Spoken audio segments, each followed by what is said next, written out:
شفتيش الساعة بتاعتي؟ أنا مش لاقياها. هتلاقيها هنا ولا هنا يا فريدة؟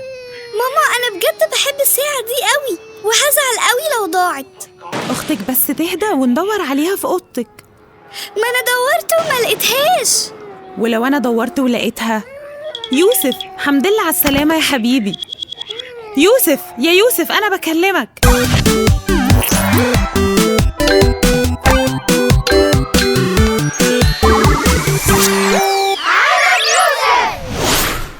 مش عايز صوت في الفصل واكتبوا ورايا. سيف يا سيف. نعم يا آدم. عايزين نظبط فرق الكورة عشان الفسحة، وده وقته. مستر أمير لو شفنا هيزعق لنا. صدقني أنا قلتله، بس هو دماغه ما فيهاش غير ملعب الكورة. سيف ويوسف وآدم ومراد وموافق. مش أنا قلت محدش يتكلم وتكتبوا ورايا؟ أنا أخصم لكم درجات من الامتحان اللي جاي. وأنا مالي يا مستر؟ أنا ما كنتش بتكلم. يوسف، إيه الأسلوب اللي بتتكلم بيه ده؟ أنا كنت بكتب وسيف. بس مش عايز أسمع ولا كلمة، وأنت هخصم لك درجات زيادة عن باقي زمايلك. يوسف، مش هتلعب معانا كورة؟ لا أنا مش عايز ألعب، ماليش مزاج. يا عم روق بس كده وتعالى نلعب سوا. قلت لك مش عايز ألعب. أنا متغاظ قوي إنه مستر أمير خصم لي درجات. أيوة هي حاجة تضايق، بس ما هو خصم لي أنا كمان ومراد وآدم برضو. أيوة بس أنا ما عملتش حاجة.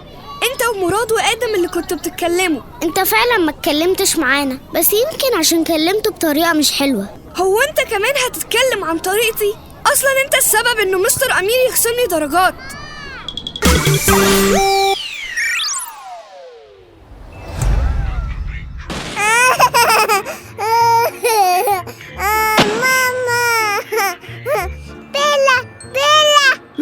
مالك يا لولا يا حبيبتي بتعيطي ليه؟ ده صوت التلفزيون يا حبيبتي، مش في البيت. أنا معاكي ما تخافيش. انتي عارفة الصوت ده في التلفزيون مش في الحقيقة، يعني مفيش حاجة هتيجي ناحيتك. ماما ما شفتيش الساعة بتاعتي؟ أنا مش لاقياها. هتلاقيها هنا ولا هنا يا فريدة؟ ماما أنا بجد بحب الساعة دي قوي، وهزعل قوي لو ضاعت. أختك بس تهدى وندور عليها في أوضتك. ما أنا دورت وما لقيتهاش. ولو أنا دورت ولقيتها؟ يوسف، حمد لله على السلامة يا حبيبي. يوسف، يا يوسف أنا بكلمك. مالك يا يوسف؟ في إيه؟ مفيش يا ماما. كل ده ومفيش؟ انت جيت رميت شنطتك ورزعت باب الأوضة وبكلمك مش بترد عليا. هو في حاجة حصلت في المدرسة ولا إيه؟ يعني مخنوق شوية يا ماما. سلامتك من الخنقة حبيبي. طب شوية وهنادي عليك علشان نتغدى مع بعض، ماشي؟ لا بصي أنا مش عايزة أكل، ماليش نفس. يمكن لحد ما أجهز الغدا تكون جعت. اليوم كده غلس قوي في المدرسة ومحدش سمع اللي حصل. ايه ده؟ اجمد شوية يا يوسف، مفيش رجالة بتعيط. يوسف ممكن أدخل؟ اتفضل يا بابا. هو أنت كنت بتكلم مين؟ محدش. طيب في إيه؟ مالك؟ مفيش. متأكد؟ أصل ماما أكيد بقى قالت لك إن أنا ولد مش مؤدب وإنه هي متضايقة مني. لا ما قالتش كده، هي قالت لي إنك متضايق ومش عارفة مالك. ممكن تقولي إيه اللي حصل في المدرسة وخلاك متضايق كده؟ أنا مخنوق ومش عارف أعمل إيه يا بابا. مش عايزة أكلم حد عشان ممكن أزعق فيه، ومش عايزة أعيط عشان أنا راجل. ياه، واضح إنك متضايق قوي.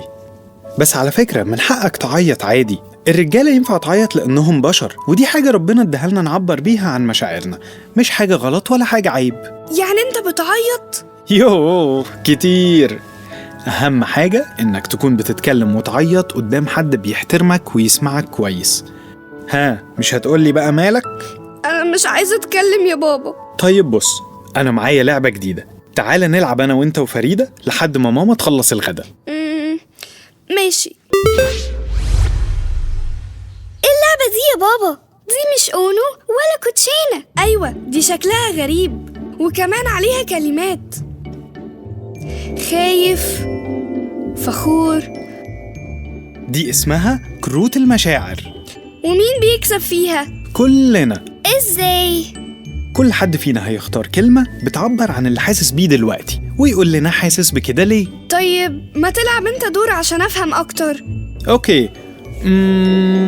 انا هختار مستني، عشان مستني الاكل يجهز، ومستني كمان اعرف اخباركم واكتشف اذا كانت اللعبة هتعجبكم ولا لا.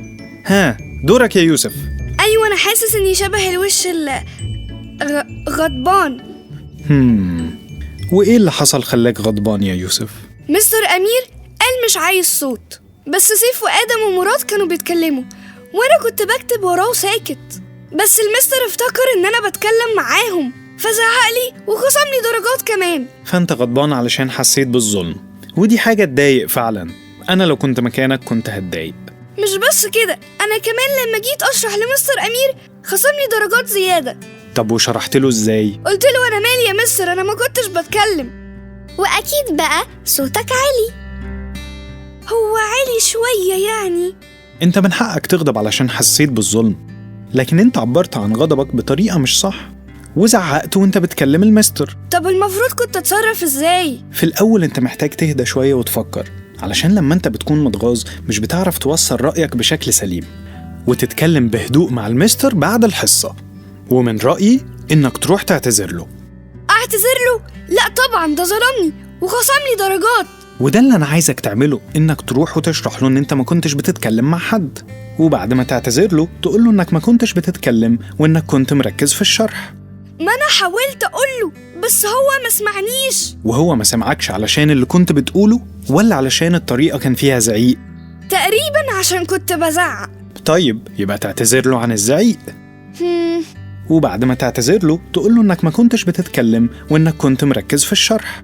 يا رب بس ما يخصمليش درجات تاني. يلا دورك يا فريدة. انا زعلانة عشان الساعة بتاعتي ضاعت وخايفة ما الاقيهاش. اعتقد الحزن هو اللي بيعبر عن الاحساس ده. يبقى انا حزينة عشان بحب الساعة دي قوي. ما تقلقيش يا فريدة، أنا هوضب الشقة وإن شاء الله هنلاقيها. طب بقول لكم إيه، ما تيجوا معايا نكمل كلامنا وأنا بجهز الأكل في المطبخ. وليلى بقى كانت حاسة بإيه عشان العياط ده كله؟ ليلى كانت خايفة من صوت التلفزيون، بس الحمد لله هديت وبطلت عياط. كويس ان ليلى هديت. يا ولاد انا فارق معايا انكم عبرتوا عن اللي جواكوا وان احنا قضينا الوقت ده سوا. انا ارتحت عشان لقيت حد يسمعني وكمان يشرح لي انا مالي. وانا عايز اسمعك يا يوسف، ولو مش عارف مالك تعالى نلعب بكروت المشاعر. بصراحة كده اللعبة عجبتني. وانتي يا ماما بقى حاسة بإيه؟ بصراحة أنا مبسوطة بالأكلة الجديدة اللي عملتها، ريحتها حلوة قوي. تسلم ايدك يا دينا، الاكل حلو قوي. أيوة يا ماما ده تحفة. يا ريت بقى كده تبقي تعملها لنا تاني يا ماما. بالهنا والشفا يا حبايبي. على فكرة أنا ارتحت قوي بعد ما لعبنا اللعبة دي، بس هو في طرق تانية أقدر أعبر بيها عن مشاعري؟